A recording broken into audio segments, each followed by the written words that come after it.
진리의 역사, 자연신에서 포스트 모던까지. 진리가 절대적이고 보편적이며 불변하다면 진리는 변하지 않아야 하겠지만, 아이러니하게도 진리는 역사 속에서 그 모습을 바꿔왔다.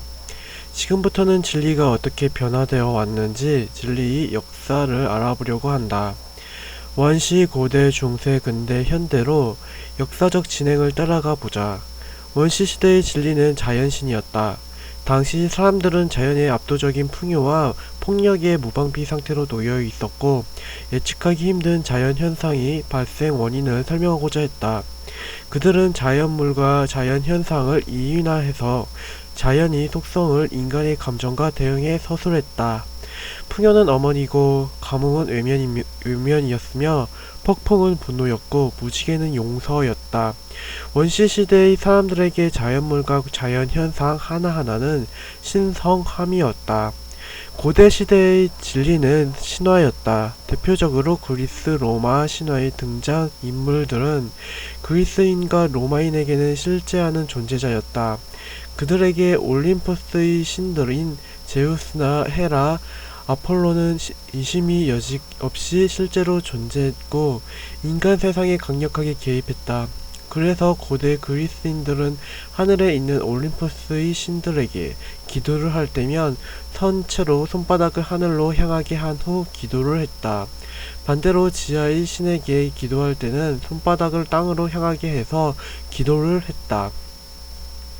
신들이 정말로 하늘 위나 땅 아래에 있다고 생각했던 것이다. 우리에게는 신화 속의 신들이 문학 속에 존재하지만 고대 그리스인들에게 신은 그들이 세계의 실제 진리로서 존재했다. 중세시대에 와서 진리는 진리다운 면모를 보이기 시작했다. 원시와 고대의 진리가 지극히 인간적이고 불완전한 다원적 형태를 취했다면 유대교나 그리스도교나 이슬람에서나 등장하는 진리로서의 신은 초월적이고 절대적인 존재로 등장했다. 절대적 진리가 유일신이 옷을 입고 진리의 권자를 차지한 것이다. 이 유일신은 앞서 우리가 진리의 속성으로 제시했던 절대성, 보편성, 불변성을 모두 갖춘 우주의 창조주로서 인류 역사 1000년의 시간을 진리로 집권한다. 이러한 초월적인 신은 현실에서 왕의 권력을 정당화해주는 역할도 함께 수행했다. 역사 파트에서 살펴보았던 것처럼 이 시대의 왕은 권력이 물질적 기반으로서 자원을 소유하고 있었고 정신적 정당화를 위해 신을 요청했다. 그런데 중세 후기가 되면서 새로운 생산수단으로서 공장을 소유한 부르주아가 등장했고 이들은 공장을 기반으로 하여 물질적 권력을 획득했다. 이제 부르주아에게 필요한 것은 정신적 기반이었다. 결국 이들은 신의 역할을 빈틈없이 대체할 새로운 진리의 기준으로서 이성을 제시했다. 신본주의의 중세가 무너지고 인간의 이성을 중심으로 한 인본주의 시대가 도래한 것이다. 재생과 부활의 의미를 가진 르네상스는 인간 중심주의를 주장하는 하나의 문화 운동적 성격을 넘어 진리의 패러다임이 급진적으로 변화되고 있는 시대상을 대변했다. 결국 근대에 이르러 진리의 왕자는 이성이 차지했다. 이성은 구체적으로 세 가지 근본적인 학문을 의미한다. 수학, 물리학, 철학이 그것이다. 이 세 학문 영역은 다른 모든 학문이 가능할 수 있는 토대를 마련하는 뿌리에 해당한다. 학문의 영역이 위계를 갖는다는 주장은 분명 논란의 여지가 있다. 하나의 학문 영역은 다른 모든 학문과 복잡하게 연결되어 있으며 개별 학문의 연구 영역은 독자적으로 발전되어 온 면이 있기 때문이다. 하지만 개별 학문은 스스로는 자신이 학문으로서 가능성을 탐구하지 못하고 반드시 다른 학문이 대신 탐구해줘야 한다. 그런 점에서 비교적 더 근원적인 학문을 생각해 볼 수 있다. 예를 들어 사회학은 지구상의 다양한 사회와 사회적 행위에 대해 탐구하는 영역이지만 사회라는 개념이 실제로 가능한 개념인지에 대해서는 스스로 의심하지 않는다. 사회가 실재한다는 전제하에 사회학이 탐구되었던 것이다. 이러한 근본적인 고민은 철학이 대신해 주어야 한다. 경영학은 기업의 조직과 관리 운영에 대한 탐구하는 학문 영역이지만 기업이 활동하기 위한 전제로서는 시장 자율성과 정부 개입 정당성에 대해서 고민하지 않는다. 이러한 역할은 경제학이 대신해 주어야 한다. 이는 과학에서도 마찬가지다. 이학은 생리학에서 근거로 찾고 물리학은 수학적 근거의 정당성을 기반으로 해야 가능하다. 이러한 방식으로 학문의 최종적인 근거를 찾아가 보면 결론적으로 수학, 물리학, 철학이 세 가지 학문에 닿는다. 이 세 학문은 학문의 최종 근거이며 인간 이성의 꽃이다. 이들이 이룬 성과는 가히 놀라워서 근대 사회 분위기는 인간의 이성을 토대로 한 거대한 학문 체계가 세계에 넘어 인간과 우주의 존재 모두를 규명할 것만 같았다.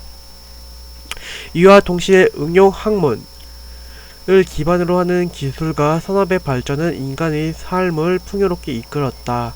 인간의 이성과 합리성에 대한 낙관적인 전망이 근대 사회 분위기를 장악한 것이다.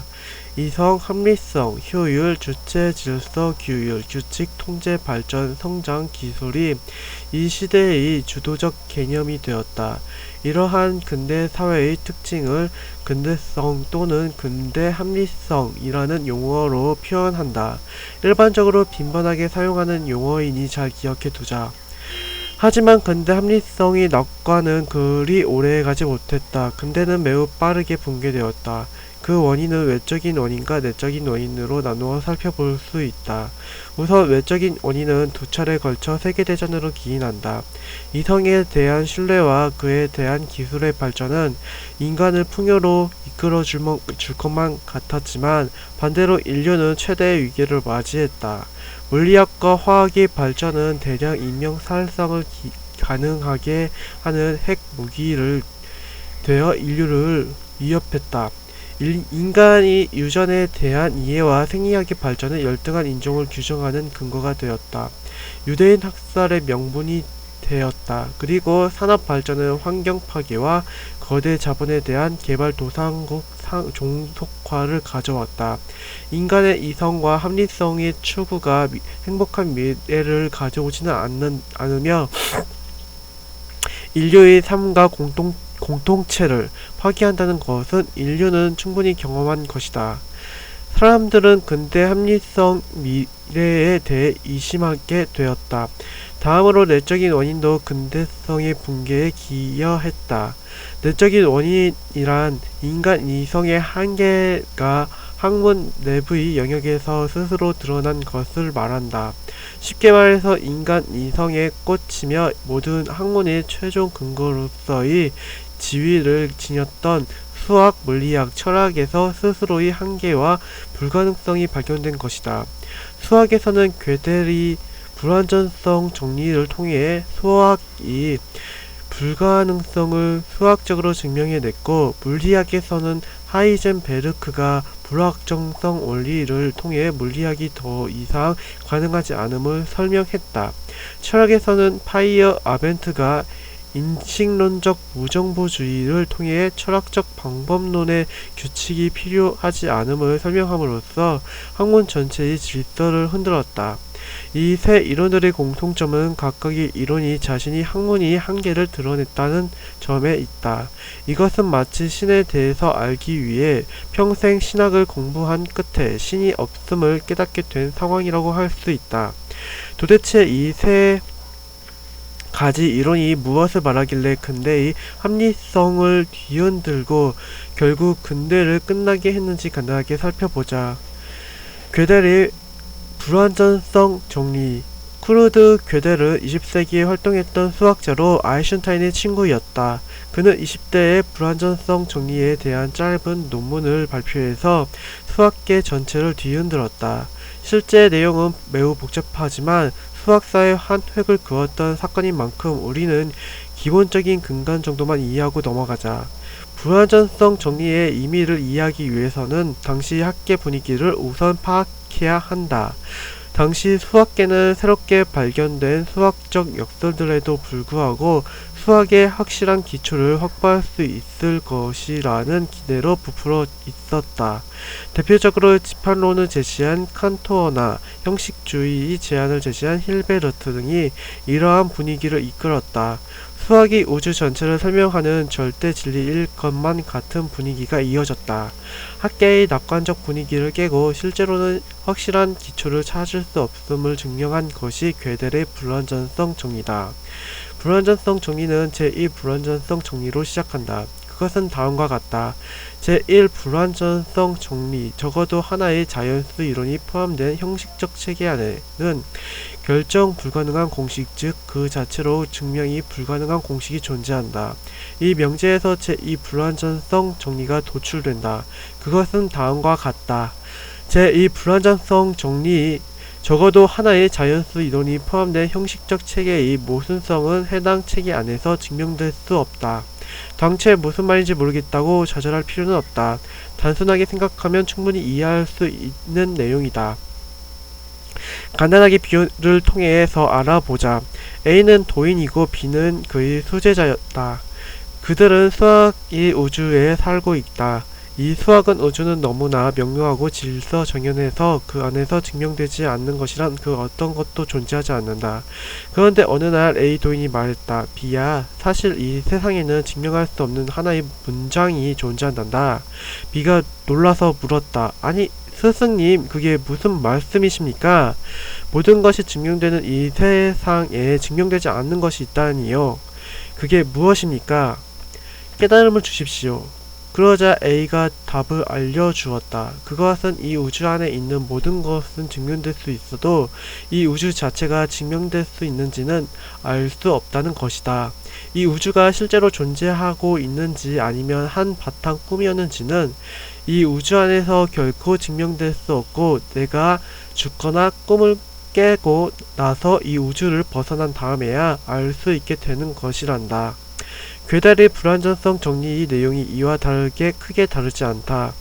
하나의 특정 수학 체계는 자기 스스로의 무모순성을 증명할 수 없음을 항상 내포하고 있다. 따라서 기존에 우리가 수학에 대해서 알고 있었던 것과는 달리 적어도 하나의 명제는 증명할 수 없고 이것은 수학 체계가 완벽하게 증명될 수 없음을 의미한다.